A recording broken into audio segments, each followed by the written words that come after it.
Hi friends, आप सभी का आपके अपने यूट्यूब चैनल यूपीएससी इन्फो 24 में स्वागत है। तो फ्रेंड्स, हम उम्मीद करते हैं कि आप सभी लोग स्वस्थ होंगे और खुश होंगे। दोस्तों, ये जो वीडियो है ये पीजीटी नागरिक शास्त्र का भाग 32वां है।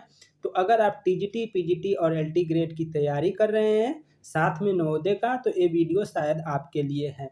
तो दोस्तों, स्टार्ट करते हैं आज का पहला नंबर क्वेश्चन। निम्नलिखित में से किस विचार का संबंध जयप्रकाश नारायण से नहीं है? निम्नलिखित में से किस विचार का संबंध जयप्रकाश नारायण से नहीं है, ये बताना है। ऑप्शन 1 है समाजवाद का, ऑप्शन 2 है चौखंबा राज्य का, ऑप्शन 3 है समग्र क्रांति का और ऑप्शन 4 है दल विहीन लोकतंत्र का। तो दोस्तों, इसका जो आंसर हो जाएगा नंबर 2। चौखंब राज्य का क्या है? जयप्रकाश नारायण के विचार से संबंध नहीं है।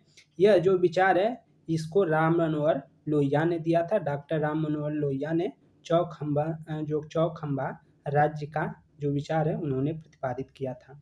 समाजवाद, समग्र क्रांति और दल विहीन लोकतंत्र का संबंध जयप्रकाश नारायण से है। व्याख्या देखेंगे अब हम। व्याख्या है फ्रेंड्स, जयप्रकाश नारायण द्वारा निम्न विचार दिया गया है: समाजवाद, समग्र क्रांति, दल विहीन प्रजातंत्र और सहकारी कृषि का समर्थन इत्यादि। चौखंबा राज्य सिद्धांत का प्रतिपादन डॉक्टर राम मनोहर लोहिया ने किया था। आगे देखिए 87 नंबर क्वेश्चन। दोस्तों, इस समय हम क्वेश्चन इसलिए दिखा रहे हैं कि हमको थोड़ा सा कहीं से ये मिला था कि सर ऐसा ना कर आप ऐसा करिए कि क्वेश्चन ही दिखाइए, उसका आंसर पहले मत दिखाइए। तो वही काम किया जा रहा है फ्रेंड्स। क्वेश्चन है फ्रेंड्स 87 नंबर। निम्नलिखित में से कौन सा विचार गांधीवाद के अनुकूलन नहीं है? निम्नलिखित में कौन सा विचार गांधीवाद के अनुकूल नहीं है, ये बताना है। ऑप्शन 1 है धर्म व राजनीति का घनिष्ठ संबंध, 2 है हृदय परिवर्तन की धारणा, 3 है राज्य का नैतिकता में विश्वास, 4th है न्यासधारिता का विचार। तो आंसर कौन हो जाएगा फ्रेंड्स, ये बताइए। आंसर आपका 3 सही हो जाएगा। राज्य का नैतिकता में विश्वास विचार जो है गांधीवाद के अनुकूल नहीं है और तीनों है। व्याख्या देखिए, गांधी जी राज्य के नैतिकता में विश्वास नहीं करते हैं। गांधी जी ने राजनीतिक शक्ति के अस्तित्व और महत्व को स्वीकार किया था। उन्होंने अहिंसा को शक्ति का पर्यायवाची माना था। देश में व्याप्त सांप्रदायिकता की भावना को कुचलने के लिए राज्य और सत्ता का सहारा नहीं लिया। उन्होंने अहिंसा के मार्ग का अनुसरण किया। गांधी जी वर्ग विहीन एवं राज्य विहीन समाज की परिकल्पना करते हैं। आगे देखिए फ्रेंड्स 88 नंबर क्वेश्चन। किस विचारक ने राज्य की नैतिकता व व्यक्ति की नैतिकता में अंतर किया है? किस विचारक ने राज्य की नैतिकता और व्यक्ति की नैतिकता में अंतर किया है? ऑप्शन 1 है गांधी जी, ऑप्शन 2 है मनु, ऑप्शन 3 है कौटिल्य और ऑप्शन 4 है पंडित जवाहरलाल नेहरू। तो फ्रेंड्स, आपको आंसर बताना है। इसका आंसर हो जाएगा महात्मा गांधी। महात्मा गांधी ने राज्य की नैतिकता व व्यक्ति की नैतिकता में अंतर किया है। महात्मा गांधी जी ने। इसका व्याख्या देखिए, राज्य की नैतिकता व व्यक्ति की नैतिकता में अंतर महात्मा गांधी जी ने किया है। गांधी जी व्यक्ति को राज्य से श्रेष्ठ मानते हैं। वे राज्य को अनैतिक मानते हैं क्योंकि यह दंड एवं भय पर आधारित है। गांधी जी का मानना था कि राज्य की शक्ति और राज्य के कानून हिंसा द्वारा बल प्रयोग पर आधारित है, ऐसा गांधी जी मानते थे। तो नैतिकता, व्यक्ति की नैतिकता और जो राज्य की नैतिकता में है उसमें अंतर फ्रेंड्स गांधी जी ने किया था। व्याख्या देखिए, आगे देखिए क्वेश्चन है निम्नलिखित में से किस विद्वान ने राजनीतिक हास की धारणा का प्रतिपादन किया है? राजनीतिक हास की धारणा का प्रतिपादन किसने किया है, ये आपको बताना है। ऑप्शन 1 है लुसियन पाई, ऑप्शन 2 है जी आमंड, ऑप्शन 3 है हंटिंगटन, ऑप्शन 4 है उपयुक्त में से कोई नहीं।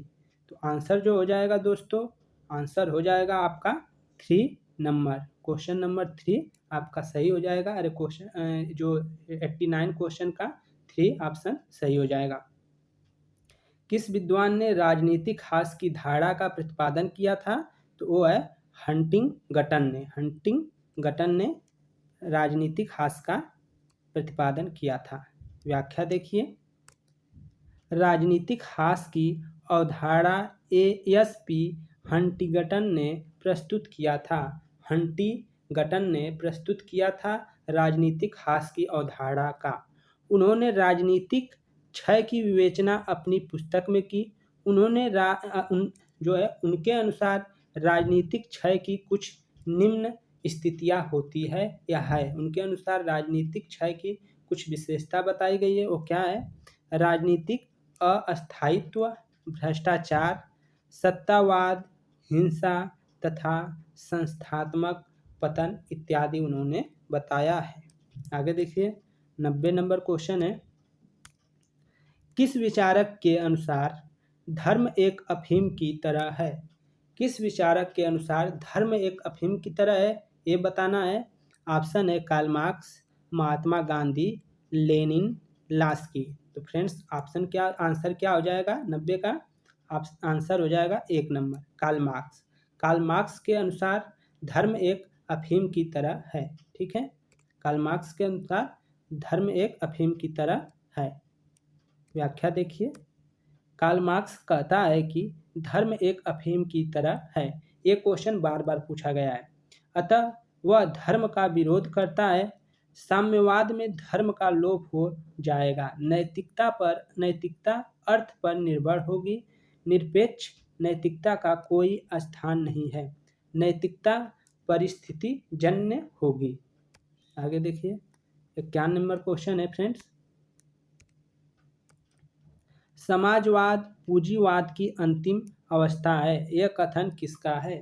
या कह सकते हैं साम्राज्यवाद पूंजीवाद की सर्वोपरि अवस्था है, सर्वोत्तम अवस्था है, सर्वोच्च अवस्था है। ऐसा पूछा जाता है क्वेश्चन कि साम्राज्यवाद पूंजीवाद का सर्वोच्च अवस्था है, अंतिम अवस्था है, सर्वोपरि अवस्था है। तो एक कथन किसका हो जाएगा फ्रेंड्स, ये आपको बताना है। ऑप्शन है कार्ल मार्क्स का, माओ त्से तुंग का, लेनिन का, स्टालिन का। तो आंसर हो जाएगा दोस्तों 3 लेनिन का। साम्राज्यवाद पूंजीवाद की अंतिम अवस्था है, यह कथन लेनिन का है। लेनिन ने ये कहा है कि जब भी साम्राज्यवाद क्या होता है, साम्राज्यवाद तभी उदय होता है उसका जब पूंजीवाद अपने अंतिम छोर पे हो जाए। तो इसीलिए कहता है कि साम्राज्यवाद जो है पूंजीवाद की अंतिम अवस्था है, उसके बाद उसका पतन होता है, यही है। इसीलिए उस पूंजी को ही साम्राज्यवाद का एक रूप माना है लेनिन ने। व्याख्या देख लीजिए फ्रेंड्स, साम्राज्यवाद पूंजीवाद की अंतिम अवस्था है, यह कथन लेनिन का है। समाजवाद पूंजीवाद और साम्यवाद के बीच संक्रमण काल है। अतः यह कहा जा सकता है कि साम्यवाद लक्ष्य है और समाजवाद साधन है। पूंजीवाद का असली निषेध साम्यवाद है, जिसमें आम आदमी द्वारा आदमी के तमाम किस्म के शोषण का विलोप हो जाता है। आगे देखिए, 92 क्वेश्चन, निम्नलिखित में से किस विचार का जॉन लॉक ने समर्थन नहीं किया है? निम्नलिखित में किस विचार का जॉन लॉक ने समर्थन नहीं किया है, ये बताना है। पहला ऑप्शन है संपत्ति का श्रम सिद्धांत, 2 है राज्य और समाज में अंतर, 3 है राज्य एक साधन है, 4th है नागरिकों को सरकार के विरुद्ध क्रांति का अधिकार नहीं है।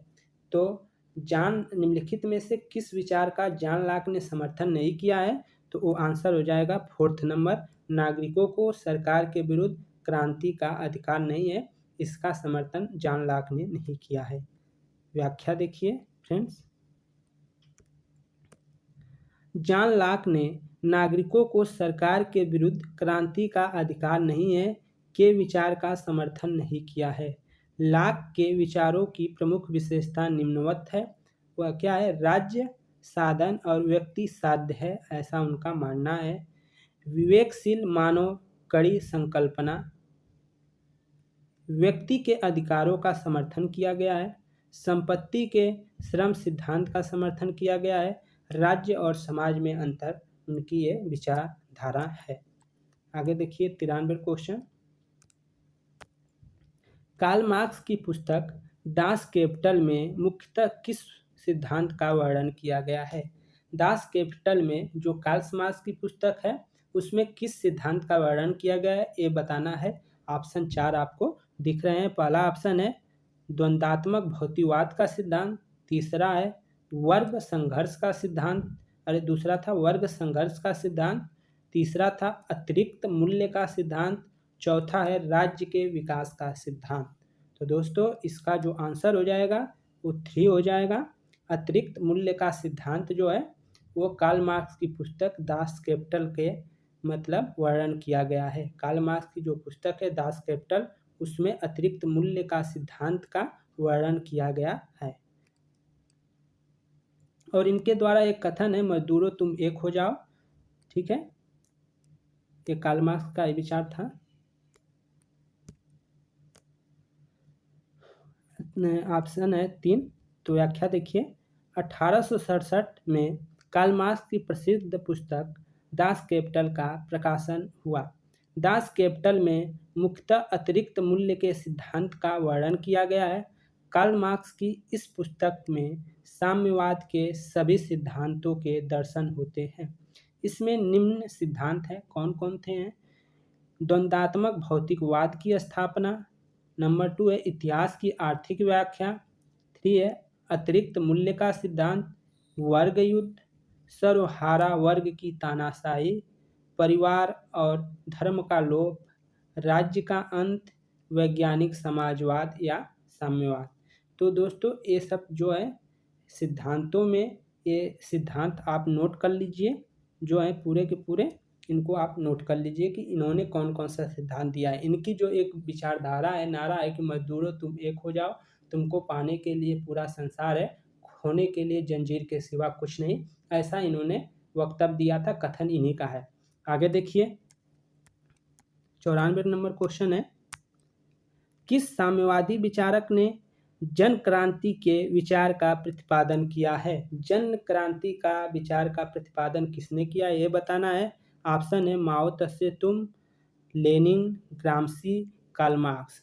तो आंसर हो जाएगा दोस्तों पहला नंबर माओ त्से तुंग। माओ त्से तुंग ने इस विचार को दिया है, जन क्रांति के विचार को, माओ त्से तुंग। व्याख्या देख लीजिए फ्रेंड्स।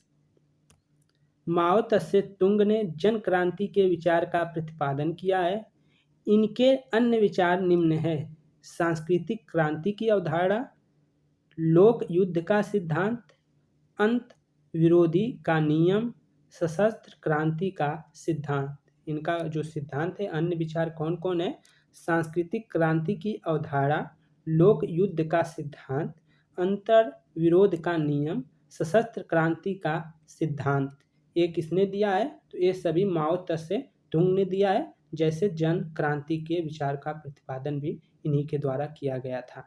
तो इधर देखते हैं 95 क्वेश्चन।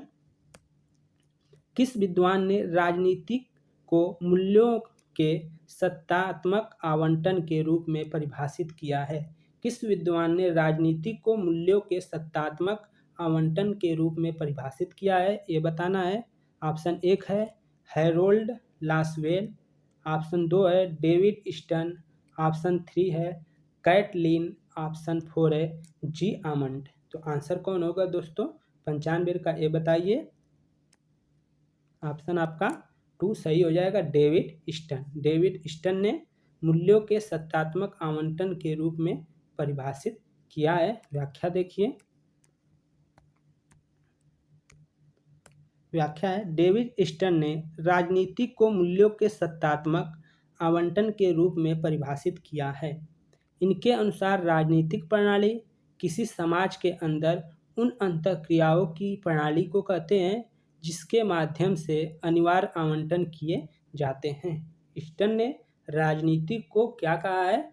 मूल्यों के सत्तात्मक आवंटन के रूप में परिभाषित किया है। इनके अनुसार अर्थात डेविड स्टन के अनुसार राजनीतिक प्रणाली में किसी समाज के अंतर उन अंतः क्रियाओं की प्रणाली को कहते हैं जिसके माध्यम से अनिवार्य आवंटन किए जाते हैं। तो फ्रेंड्स, ये वीडियो यहीं समाप्त होता है। उम्मीद करते हैं कि वीडियो आप लोगों को पसंद आई होगी। तो दोस्त, अगर वीडियो पसंद आई है तो आप वीडियो को लाइक कर दें और चैनल पे आप नए हैं तो चैनल को ज़रूर सब्सक्राइब कर लें। तो दोस्तों, आपके सजेशन के अनुसार इस बार हमने क्वेश्चन को पहले दिखाया और उसका जो व्याख्या है उसको बाद में दिखाया। उम्मीद करते हैं आप लोगों को ये पसंद आया होगा।